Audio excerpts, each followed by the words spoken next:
Bonjour à tous. Il est essayiste, économiste, conseille de nombreux politiques et chefs d'entreprise. Il siège au conseil d'administration, entre autres, de la FNAC, de Poweo Direct Énergie et d'Yves Saint-Laurent. Il est par ailleurs président du conseil d'administration de la SANEF, l'une des 3 principales sociétés d'autoroutes françaises. Bonjour Alain Minc. Bonjour.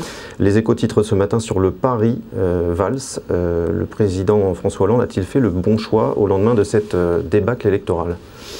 Je suis très interloqué par le choix de François Hollande. Je pensais qu'il gardait Manuel Valls comme Premier ministre de combat pour les 6 mois qui précédaient l'élection présidentielle de 2017 et qu'il allait nommer là un Premier ministre de gestion. Alors il en avait des premiers ministres de gestion.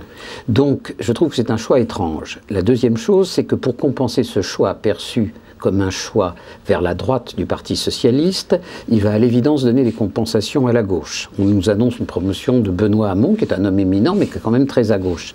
Alors ça va donner le tournis quand même aux entrepreneurs dans cette quête de la confiance retrouvée. On ne peut pas à la fois dire pacte de responsabilité et simultanément envoyer des signes politiques contraires. Donc je suis un peu étonné, mais peut-être est-ce un pari, on verra. Vous parliez de Premier ministre de gestion, vous pensiez notamment à Jean-Yves Le Drian, qui avait vos...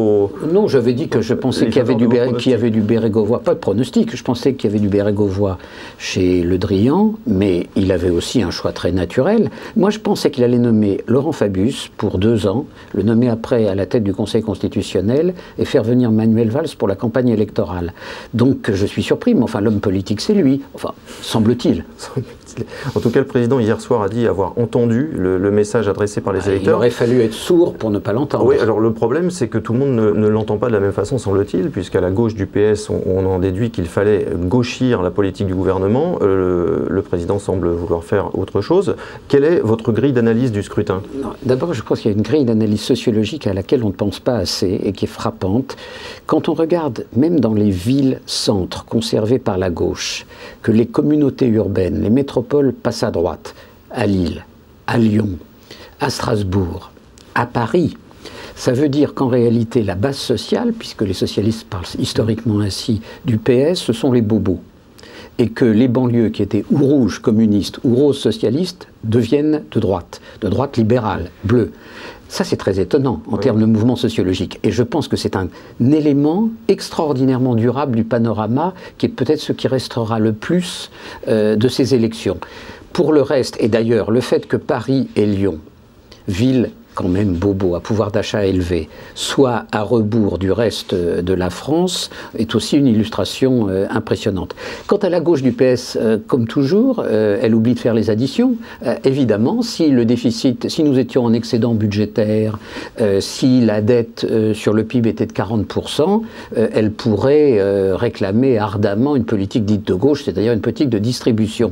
Si François Hollande donne des signes trop marqués dans leur direction, il va avoir un problème très clair avec Bruxelles, dira-t-on en termes politiques, mais ce n'est pas avec Bruxelles, ce sera avec les marchés. Donc François Hollande, il ne peut pas déroger de ce qu'il a annoncé le 14 janvier, sauf à se suicider politiquement. Donc il lui appartient d'utiliser les armes de la Constitution pour faire taire la gauche du Parti socialiste. S'il fait trop de parlementarisme, alors je pense que ces 3 années qui viennent seront diablement longues. Ça sera effectivement des années de combat, mais pas dans le sens qu'il imagine. Il a les instruments pour faire taire la gauche. Qu'est-ce qu'ils veulent ? Ils veulent une dissolution, ils veulent revenir à 30 ou à 50, comme en 1993. Donc la Constitution de la Ve République lui permet de mater la minorité un peu bruyante. Donc c'est procédé par ordonnance. Mais ça consiste à avoir vote de responsabilité, 49.3, ordonnance. Enfin, la Constitution a été bâtie pour ça. Si en revanche, il veut leur donner des signes pour les comprendre, ça veut dire qu'il continue à gouverner comme le président du Conseil d'une monarchie scandinave, social-démocrate, parlementariste, alors qu'il est roi de France. Maintenant, on va voir. Je trouve que la manière, par exemple, dont il semble s'être fait forcer la main par Manuel Valls, un peu comme Dominique de Villepin avait forcé la main de Jacques Chirac, ce qui est totalement contraire à la logique des institutions de la Ve République, correspond à une vision, je trouve, trop parlementariste. François Hollande a les instruments du pouvoir, il a de quoi mater sa majorité, il aurait de quoi rester fidèle à l'engagement qu'il a pris le 14 janvier. Puisse-t-il le faire ? Puisse-t-il le faire peut-être pour lui, mais surtout pour nous. Parce que s'il déroge à ça, alors là, vous allez voir ce qui va se passer sur les marchés.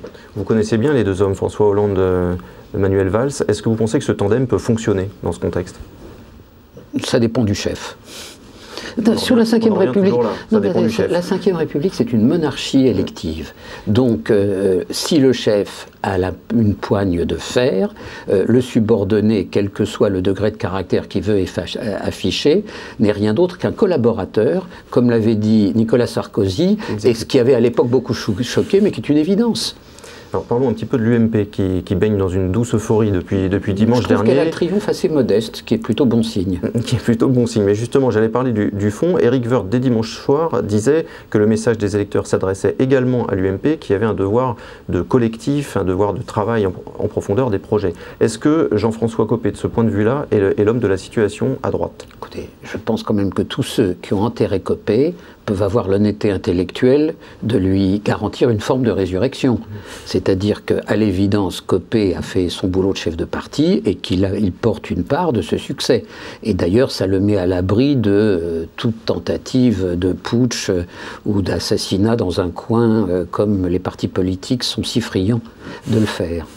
Il y a quelques mois, dans une interview, vous aviez dit qu'à droite, à l'UMP en tout cas, à vos yeux, il n'y avait que 2 candidats possibles en vue de 2017, Nicolas Sarkozy et Alain Juppé. Oui, je n'ai pas changé d'avis. D'ailleurs, vous avez beaucoup vu le 3e candidat autoproclamé, je veux dire François Fillon. On l'a vu hier soir. François Fillon s'est évanoui de la scène politique, je ne sais pas pourquoi. Oui, il y a 2 candidats potentiels à l'élection présidentielle qui ont des qualités différentes l'un et l'autre, mais tous les deux qui ont le niveau du job, c'est évident. Et de ce point de vue-là, la séquence des dernières semaines, les affaires pour Nicolas Sarkozy, la réélection triomphale d'Alain Juppé, ça a changé l'équilibre entre les deux? Écoutez, comme Alain Juppé l'a dit, parce que des deux c'est le seul qui s'exprime, et il l'a dit avec beaucoup de sagesse, on verra dans 1 an et demi ou 2 ans, mais à l'évidence, la droite a 2 candidats qui remplissent la fiche de poste.